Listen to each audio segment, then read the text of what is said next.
Check it out, 2012 Chevrolet Traverse. The second row seat would not lay flat like it's supposed to anymore. It's supposed to be able to pull this cord, seat flops down. But due to this mechanism, it apparently got dislodged and it's no longer seated properly.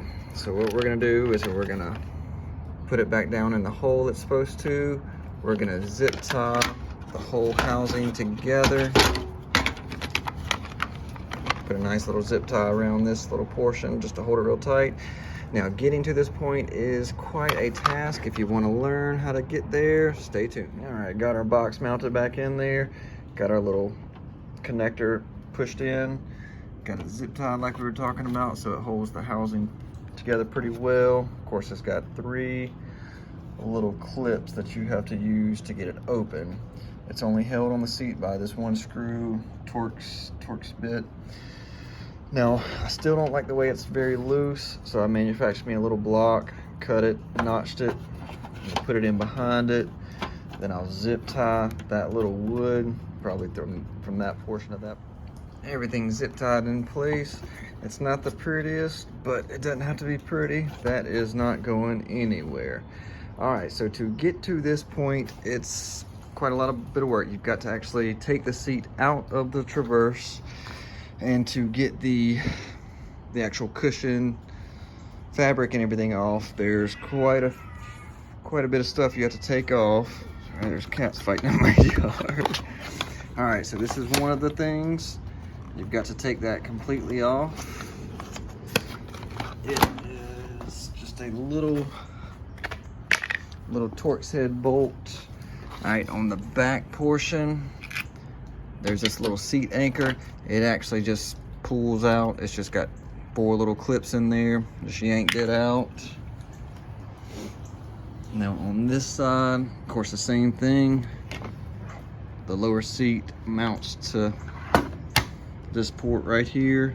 Same bolts on each side. It's a little torque bit. All right, there are 2 actually covers right here. One cover right there. And then, of course, this goes on top of it to make it look all pretty. And you've got your actually release mechanism. Up there, it's just held on by a screw. Now, it does have a little cover. You just take a pick, get it off. Ready to go back on with the actual seat cover. It's got this beautiful foam pad. Now it disconnects from the actual bottom, so you have to put it on top first, and don't forget to put your little headrest back on there. We will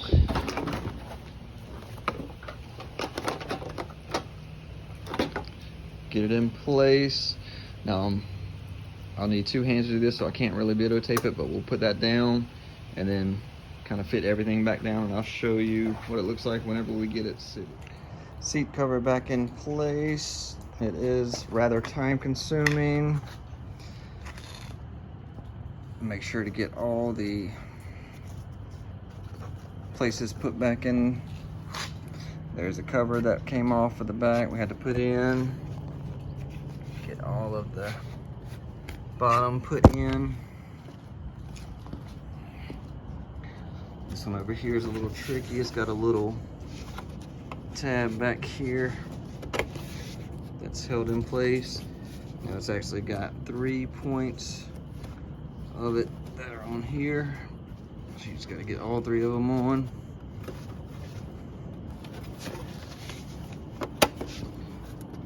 Alright, and we're going to get this flipped over, laid on its front, and get this back portion secured. Seat is laid on its front side. I did put the headrest under here so we don't break these when it's laying down. Zippers on the side for when we get the tracks laid back in. Now this is where you have to disassemble it and put it back together. It's got a little track system. This is the bottom, this is the back side, and it actually is folded underneath like this. So it's the track for the other. So in theory, we're going to pull this while pushing this into that little U figuration, and it should click into place. Now to get it out, I had to actually slide it. But once we get that click back in place, we get it zipped up and then put all our hardware back on. That was actually way easier than anticipated. Now I did have to pull the bottom pretty tight and the back pretty tight, but just clamped them together. You could hear it click back in place, which is awesome. Got the sides zipped back up. Here's the seat, repaired, all put back together. Last finishing touch is our headrest. Goes on pretty easy, comes off pretty easy. Did not show you how to get it off, but there are little holes right here. Stick a pick in, lift it up. Stick a pick in the other side, lift it up.